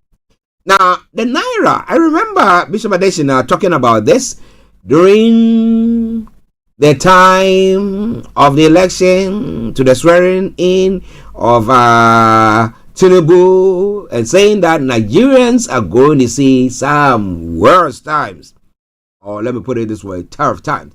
Now, Naira is currently undervalued, say the CBN governor. How? Why? The governor of the central bank, Mr. Olayemi Cardoso, has said the Naira is currently undervalued, saying that the bank is making efforts to ensure that the local currency is adequately priced. The Naira, which settled at 878.61 to the dollar on Tuesday at the Nigerian Autonomous Foreign Exchange Market, also bethed at 1,365 on Tuesday at the Pearl Market. In a keynote address delivered during the launch of the Nigerian Economic Summit Group 2024 Macroeconomic Outlook Report, Cardoso said, "We believe that the Naira is currently undervalued, and coupled with coordinated measures on the fiscal side, we will expedite genuine price discovery in the near term." Well, it's easier said than done. How much has the central bank not pushed or pumped into the banks, the commercial banks, and has that actually watered down or brought down the uneasiness when it came to the Naira? That is another question for another day. But it's all coming your way from Starr Radio UK, your favorite African and Caribbean radio station in London. One other story, and then we will leave. Now, when it comes to the insecurity issue in Nigeria, it's one of the paramount things that seem to be troubling lots of people. But General Abdulsalami Abubakar, retired former military head of state, has advocated the adoption of multifaceted approach such as strengthening security forces, intelligence sharing, and community engagement to tackle the insecurity challenges plaguing northern Nigeria. Abubakar, who said this in Abuja on Wednesday at a 2-day roundtable on insecurity in northern Nigeria organized by a coalition of northern groups, called for investment in education and economic development of northern Nigeria to address the root causes of insecurity in the region. Now, he also called for synergy among the security agencies, adding that the collaboration between states and federal authorities is key to effectively combating terrorism, kidnapping, banditry, he said. It is disheartening to note that local conflicts, kidnapping, and banditry are threatening security challenges that have had devastating effects in northern Nigeria and the country at large. The current trend of insecurity within the borders of our nation is worrisome and quite disturbing indeed. It is an issue of serious concern to the citizenry of this nation, the government, and other relevant stakeholders. The insecurity has led to loss of lives, displacement of communities, economic instability, and pervasive sense of insecurity. The impact on education, agriculture, and social cohesion has been particularly severe, creating a complex and challenging situation for the affected communities. The security situation in Nigeria, and in particular northern Nigeria, demands our collective attention, understanding, and strategic planning. Listeners, this is Starr Radio UK, and this is where I bring the updates from Nigeria to a close for today. God willing, tomorrow we'll bring you another one. But it's now gone 11:31, and let me announce the lines opened and we cross over to look at some of the other stories making the rounds this morning. As I did say earlier on, we're going to be bringing the program to a close exactly at 12 o'clock so that the technical team can continue with the work that they are doing. My apologies for the loud sound when it came to the music, as my producer was telling me a moment ago. But thank you very much for all of you who were on the various platforms enjoying the updates from Nigeria. Let's move on to some other stories making the round. Now,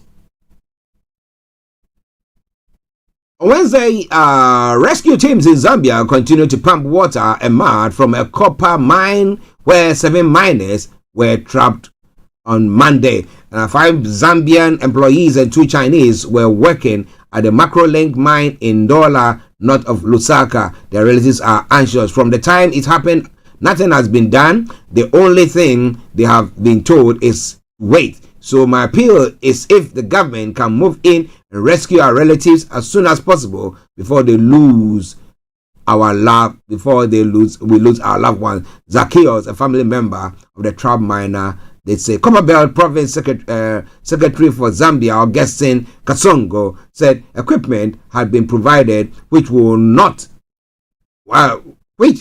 not big enough to do the task, will help rescue efforts. Starr Radio UK, your favorite African and Caribbean radio station in London. But what are the insurance when it comes to people who work under in those conditions? I mean, those who are working underground and those who are mining, working with the mining companies, going down in shafts, whether it's what insurance policies are there for them to protect them in case of anything of the sort? Quite an interesting one, yeah? Well, another sad one there. An unregulated gold mine collapsed late last week in Mali, killing more than 70 people, an official said on Wednesday, and the search continued amid fears that the toll could rise. Karim Beth, a senior official of the government's National Geology and Mining Directorate, confirmed the details to the Associated Press and called it an accident. There were around 100 people in the mine at the time of the collapse, according to Abdullahi Pona, president of the Mali Chamber of Mines, who was at the scene. The cause of the collapse, which happened in Kangaba district in the southwestern Kalikoro region on Friday, was under investigation. It was first reported on Tuesday in a Ministry of Mines statement that estimated several miners were dead. Such tragedies are common in Mali, Africa's number 3 gold producer. Artisanal miners, small-scale, informal ones, are often accused of ignoring safety measures, especially in remote areas. The state must bring order to the artisanal mining sector to avoid these kinds of accidents in the future, Berth said. It is all coming away from Starr Radio UK. It is your favorite African and Caribbean radio station in London. Well, yesterday we did talk about the Tanzanians who were calling for a demonstration, and the police allowed them, so they were all out. But opposition resumed street protests calling for constitutional reforms. In a significant development, hundreds of supporters of Tanzania's main opposition party, Chadema, took the streets of Dar es Salaam, marking the first significant demonstration in the country in 7 years. Now, this event comes as notable shift since the political rally ban imposed by the late President John Magufuli in 2015. The current president, Samia Suluhu Hassan, lifted the ban last year as part of her reconciliation efforts after assuming office in 2021. Chadema's demonstration signals a demand for constitutional and electoral reforms ahead of upcoming elections in 2024. The party advocates for amending the constitution to enable the challenge of presidential election results in court. Additionally, they seek changes to the electoral laws to prevent the president from appointing members of the Electoral Commission. Now, interestingly, when it comes to Africa and all this, I would say, okay, this should be an independent body it comes to the place again where we have government appointing them. So government has appointed them, but we expect them to work independently. How possible? Because those people are what? Some way, somehow affiliated with the government. Maybe not directly. But however, that happens. So that's what is going to happen once again. But the Tanzanians are of the view that, well, the president, government should not appoint these individuals. So how should they be appointed? Can they do it as we do here? So the governor of the Bank of England is appointed.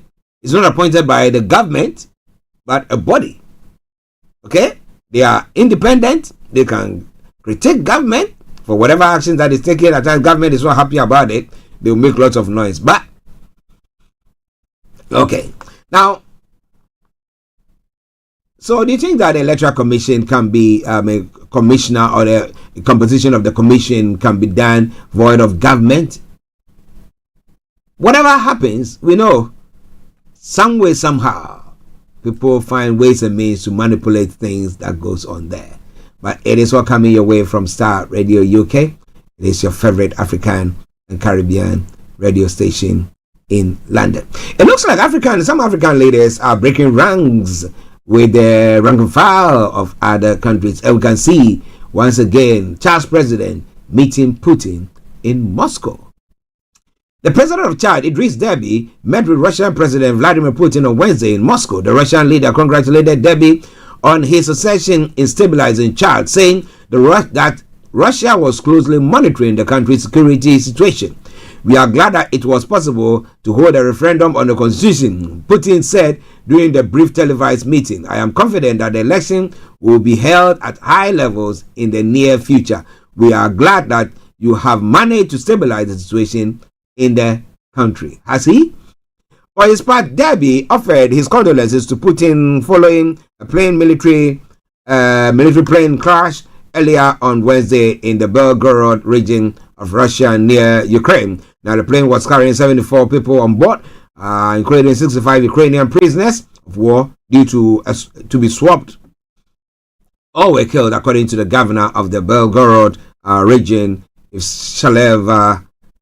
Vyacheslav Gladkov. I would like, on my own behalf and on behalf of my people, to express my sincere condolences for these deaths and those of the soldiers, said Deby. Deby has led Chad since 2021 when he took power in a coup following the death of his father, long-serving President Idriss Deby.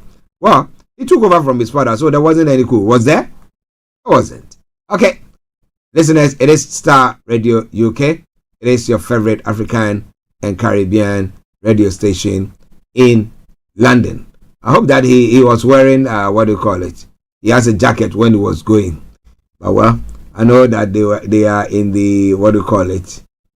The presidential seat, so he will have necessary heat in that place. So it doesn't freeze because it's cold in Russia now. But listeners, it's all coming away from Starr Radio UK. Now moving on straight to Ghana as well at 11:39.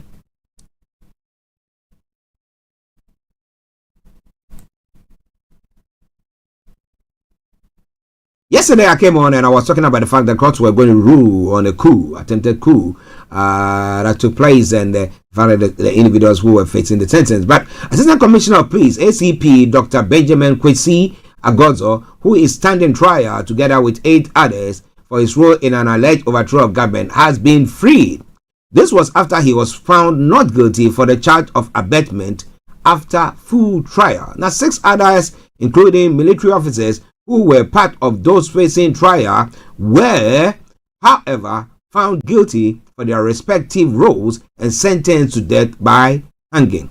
Now, Donya Kafui, alias Ezo, second accused, who is said to have been contracted to manufacture weapons, and Bright Alan Deborah Ofosu, alias Bright Alan Yabua, third accused, were both found guilty for conspiracy to commit high treason and high treason.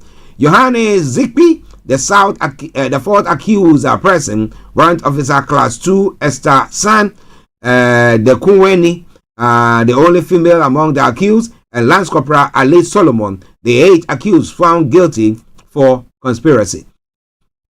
But were found not guilty for high treason.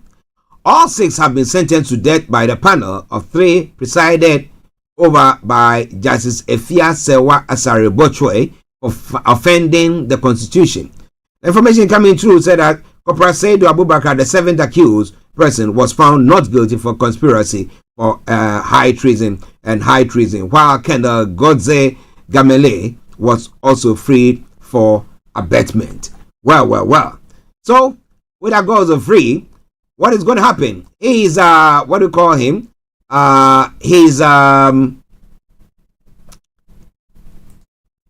His legal team are vowing to actually sue government. Well, how will it all pan out?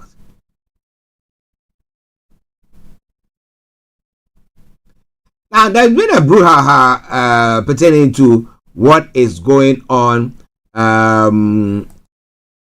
with the military, but let me bring you this one first. The President of the Republic, Nana Addo Dankwa Akufo-Addo, has appointed the Chief of Army Staff, Major General Thomas Opong Pepera, as Chief of Defense Staff, effective Thursday, the 1st of February 2024. This appointment has been made subject to consultation with the Council of State, pursuant to the provision of Article 212 of the Constitution of the Republic. It follows the imminent completion of the tour of the duty and subsequent retirement from the Ghana Armed Forces on Thursday, 1st February 2024, of the current Chief of Defense Staff, Vice Admiral Seth Amuama. The President Akufo-Addo has expressed his deep gratitude to him for his devoted and meritorious service to the Ghana Armed Forces and to the nation. The President has also appointed Major General Bismarck Kwesi Awona as Chief of Army Staff, in succession to Major General Thomas Opong Pepera, with effect from Thursday, the 1st of February. Now, this appointment has also been made subject to consultation with the Council of State, pursuant to the provision of Article 212 of the Constitution of the Republic. Now, Major General Anwana, until his new appointment, was the commandant of the Ghana Armed Forces Command and Staff College, Rear Admiral Isa Adams Jacobo, and Air Vice Marshal Frederick Asare Kwesi Bequin remains in their position as Chief of Naval Staff and Chief of Air Staff, respectively. Listeners, it is Starr Radio UK. It is your favorite African and Caribbean radio station in London. One final study. Somebody has been summoned to the Ashanti Hennes Palace, and has decided, he's saying that I've been judged already, so I'm not going. Well, let's see. A private legal practitioner, Maurice Ampao, has stated that he will not comply with the summons issued by the Kumasi Traditional Council requesting his presence before the chiefs. The Kumasi Traditional Council had called upon the controversial lawyer to appear before them on Monday, January 29. That's next coming Monday. This summons was in response to his recent comments on his show at Wontumi TV Radio in Accra, where he allegedly made disparaging remarks about some chiefs in the Ashanti region. Mr. Ampao is reported to have asserted that some chiefs in the Ashanti region are corrupt and womanizers. Tell me something new. Now, Mr. Ampao said that he will not invest his time in appearing before the Traditional Council, as he believes they have already demonstrated prejudice and bias even before affording him a fair hearing. Now, if you look at the conduct of the chiefs, it amounts to being prejudicial. One of the chiefs asks, if I practice my law in the vehicle, go to the social media and listen to how the chief addressed me. He said he doesn't know the type of lawyer I am. That is a great insult to me. You have summoned me to respond to an issue, but even before you hear from me, you have rubbished my reputation and credentials in public. I can sue that chief in court. It is an option that I am considering. I am a lawyer of 25 years standing, high moral character, proven integrity. I have no misconduct. I am competent enough, Mr. Ampao stated. He continued, you have insulted me this much. what should I come and do before the Traditional Council on Monday? You've already been found guilty, so why should I come before you? They have already prejudiced the matter. Otumfuo is out of town, and I am sad. Otumfuo will never behave this way.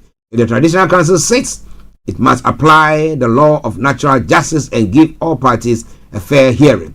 They have shown a sign of bias by their conduct and have violated my right to fair hearing and have breached the principle of natural justice because they have called me incompetent and useless. How can I appear before a council that has already prejudiced the matter and condemned me? It is a Traditional Council not governed by a. Is the Traditional Council not governed by law? Well, they are the Traditional Council, so maybe they are not. But what do you think about all that? It's all coming away from Starr Radio UK. Press with time. But let's crack on. Let's see what else I can bring you when it comes to other stories making the rounds this morning in other parts of the world. As I did say, Russia risks lives in downplaying, says Zelensky. Let me bring you that one quickly. Ukrainian President Volodymyr Zelensky has accused Moscow of playing with lives of Ukrainian prisoners after a deadly plane crash in western Russia. He demanded an international inquiry after Wednesday's crash in Belgorod region near Ukraine's border. Now, Russia said there were no survivors after Kiev had downed the Il-76 plane with 65 Ukrainian prisoners of war and 6 Russian crew and 3 escorts. Now, Moscow claimed the Ukrainians were being flown for a prisoner exchange. Now, Ukraine's military intelligence said it had not been told to ensure safe airspace as on previous occasions. The GUR comments have been seen as a tactic acknowledgement that Ukraine shot a military transport plane down, although it stressed it had no reliable information about who was on board and warned that the incident may have involved planned and deliberate actions by Russia. In his video address late on Wednesday, President Zelensky said it was obvious that the Russians are playing with the lives of Ukrainian prisoners, with the feelings of their relatives, and with the emotions of our society. Well, if they are able to throw that in the web and then the citizens catch it, or those relations catch it, they will think that you are nasty piece of work that you're doing that to them. But what do you think about all that? It's all coming your way from Starr Radio UK. Other story. Kenneth Eugene Smith, U.S. inmate, faces first nitrogen execution after losing last-minute appeals. Now, an Alabama death row inmate is expected to become the first person in the U.S. to be executed with nitrogen gas after losing last-minute appeals. The U.S. Supreme Court and the lower appeals court declined to block what Kenneth Eugene Smith's lawyer called a cruel and unusual punishment. Now, opponents say using nitrogen could cause unnecessary suffering and a leak could harm people present in the room. Now, Smith, 58, was convicted in 1989 of murdering Elizabeth Sennett. Now, Alabama has 30 hours to carry out the execution, which involves pumping nitrogen gas through a mask from Thursday at 06 hours GMT. Okay. Now, information coming, Smith will be the first person to be put to death by this method in the U.S. and, according to Death Penalty Information Center, anywhere in the world. Lawyers for the inmate, who has been on death row since 1996, on Wednesday night said that they were lodging another appeal to the nation's top court in the hope of a last-minute reprieve. Breathing pure nitrogen without oxygen causes the cells to break down and leads to death. Alabama said in the court filing that they expect him to lose consciousness within seconds and die in a matter of minutes. Okay. But he said that it's not fair, it's not good for. But the question is, the person that this individual killed at the time, I don't know how or what method, whether he hit the person or stabbed the person or shot the person, I'm not sure. of what actually took place or how he perpetrated this evil on another person. But, well, some wise people say that an eye for an eye and a tooth for a tooth and the whole world goes blind, so we need to try to forgive. Some are of the view that capital punishment should be actually ruled out. But if it's not been ruled out and somebody's going to face their death sentence and the lawyer saying, "Now it's not going to be fair, it's going to hurt the person," can you just imagine the hurt that is caused to other people? Well, listeners, it is Starr Radio UK, and that is where it takes me straight to the UK front to bring you some of the stories making the rounds here before we bring the program to a close. UK is to loan back Ghana's looted crown jewels. Treasures taken 150 years ago will go back in a possible model for other disputes as well. But should they take it back and then when they say we want it, then you give it to them or what? Well, that is be another discussion for another day. Now, Idris Elba says there is no one-size-fits-all answer to tackling knife crime after victims' families urge mandatory jail term for possession. Dr. Sinead O'Malley, whose daughter was killed in Nottingham last year, has called for a compulsory prison sentence. Elba said deterrents were crucial, but some people carry knives out of fear. And that's where my argument has been this morning, that how do you determine if the person is carrying the knife out of fear, or he is, or whoever is carrying the knife is the aggressor? It comes after government announced plans to close a legal loophole to ban the sale of zombie knives. Now, Elba said many young people, usually young men, carry knives because they are scared, because they have been stabbed themselves or have seen someone else stabbed. He's walking through a neighborhood and thinks, I'm going to protect myself here. He ends up in jail for 5 years. You wonder, are we winning? The Wire and Luther actor asked. Now, Elba added that a deterrent to make young people know they will pay a penalty for carrying a knife is important, but argue there are gradients to the issue. As a deterrent, it is a really important step to consider, but it's not one size fits all, he said. Now, a prominent campaigner on knife crime said that in tackling the issue of what is important for the experiences of young people not to be overlooked, we do not want to criminalize these people without offering them an opportunity to feel safe, to feel that their whole community is involved, he said. In a highly emotional interview, Dr. O'Malley, a consultant anesthetics, said carrying a knife was no different to carrying a gun. Well, it is Starr Radio UK, your favorite African and Caribbean radio station in London.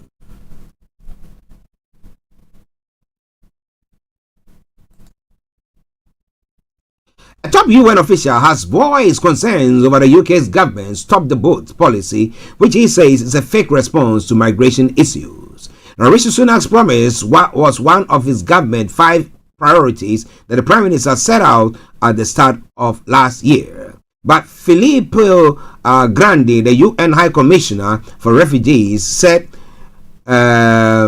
migrants were easy targets. The Home Office said the issue of illegal migration required bold, innovative solutions ahead of the US presidential elections and the general elections in the UK. But within a year, Mr. Grandi admitted there is pressure from electorates over immigration issues in respective countries, but that is largely induced by politicians who are fueling it. Now, manipulating it often through a whole set of fake news to gain votes. The migrant refugees are easy targets. It is much less sexy and attractive to say we need to roll up our sleeves and work on the issues rather than saying let's put them back and that will solve our problems, which it won't. Now, they will say Australia did it So when their boats are getting closer, they just tow them back and just leave them there as well. But here we'll say human rights and for humanitarian reasons, we have to help people out. You can't say that you're seeing somebody being dying in the midst of the sea, and you say, "Oh, let's leave them," or you think they are desperate, you say, "Let's leave them like that." What do you do? What do you do? It is a tough one. A final story from the UK: from Britain should train a citizen army ready to fight a war on land in future, the head of the army has said. General Sir Patrick Sanders warned that an increase in reserve forces alone will not be enough. He highlighted the threat from Russia and pointed to steps being taken by other European nations to put their population on a war footing. He also called for more to be done to equip and modernize the UK's armed forces. In a speech at an armored vehicle conference, General Sir Patrick was not making an argument for conscription, where men of fighting age are required to enlist in the military, but rather laying the foundation for a voluntary call-up if war broke out. He talked about the need for UK's pre-war generation to prepare for the possibility of war and said that was a whole of nation undertaking. This is not the first time General Sir Patrick has warned the increasing threat of war and expressed concerns about Britain's lack of readiness. On Wednesday, the outgoing Chief of General Staff said Russia's war in Ukraine was about much more than seizing territory, saying it was about defeating our system and our way of life. He has already argued to reverse the recent cuts to the size of the army. It is now a professional force of around 73,000 compared to around 100,000 in 2010. Now, if you are called to go for military training, to prepare ourselves just in case of war, are you ready to take on the national call of duty? Will you? Okay, let's say me, I'm past going for military training. Though I would have loved to, but I'm past that now. Would I want my son to go for that? Or let's say my grandson, growing up preparing that you have to enlist or enroll for at least a year of military training. Or we will all just sit down and say, look, there is peace. And then one day we wake up and we find ourselves in the midst of turmoil. What do you think will happen? Well, ladies and gentlemen, this is where I bring the program to a close for today. It's been a pleasure coming your way. And God willing, I'll be back with you tomorrow with another edition of the morning show. But until then, I want to say thank you very much to each and every one of you. Enjoy this song from Efri Yewuta. And it says, what? Country hot. Which one? Maybe everywhere. On that note, it's been me, Archie, saying bye-bye for now.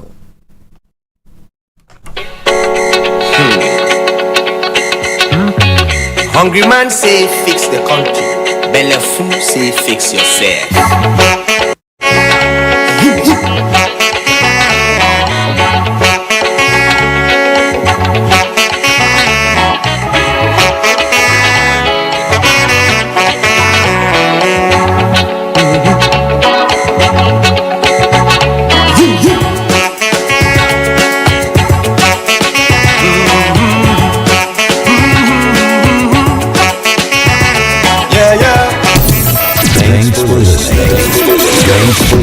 Thanks for listening.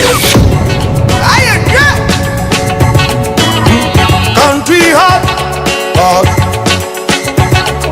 Country hot. Charlie, plenty no get what to eat. Even begin they feel the heat. So we all they pray for change. Country hot, Charlie. Kala kala. Country hot. Everybody feel the heat, even begin they feel the heat. So we are the pray for change.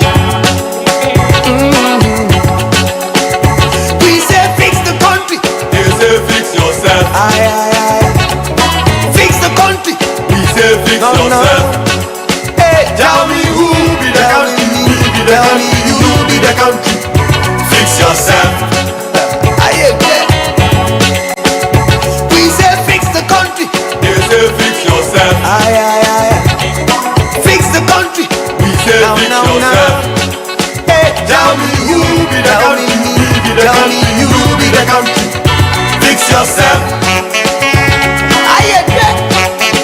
Who want a plenty? The movie festive. Who want a plenty? The movie festive. You will get to go plenty go. But we still they borrow they go. To get a job, baby, who you know? We live like cops in a barrel. Shayo, Babeshi and low. Hey, we say fix the country.